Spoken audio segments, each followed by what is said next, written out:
So let's talk about conflict resolution.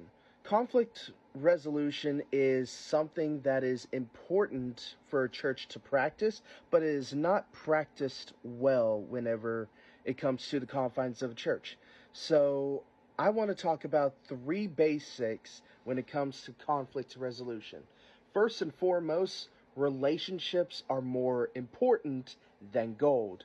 See, relationships with those you are helping through conflict resolution is very incredibly important. Having these relationships means that you know these people, that you know how they click, you know their struggles, you know their temperaments, you know what's going on in their home life, their personalities. We need to understand how those who work under us work so we can help them do their best work. The second basic of conflict resolution in the church is that we need to take our emotions out of it for the most part. Whenever it comes to making decisions emotionally, whenever it comes to conflict resolution, is that we need to be calm, cool, and collected whenever it comes to our reactions. When we let our emotions take over, we often make decisions based on how we feel in that moment. There's a reason one of the fruits of the Spirit is self-control. If we act on our emotions, odds are is that we'll lose trust with that person, or we'll hurt them to the point that they don't want anything to do with us anymore, and they will leave the organization, they'll leave the church, and or will do something that we'll regret whenever it comes to that person. We must learn to separate our emotions from the situation if we're going to be effective in conflict resolution. Now, I'm not saying that we shouldn't feel our emotions whatsoever, because we're human and we need to be able to feel those emotions, but we should not make decisions based on those emotions.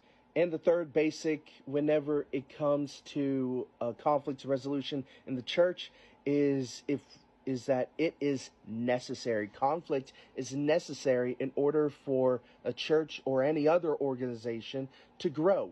If we don't have conflict at all, either in our lives or in our ministries or in our workplace or whatever, or if we ignore that conflict, we're not growing.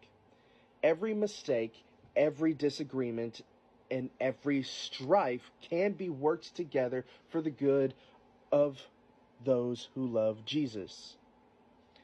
Now, Proverbs 27:17 says, as iron sharpens iron, so one person sharpens another.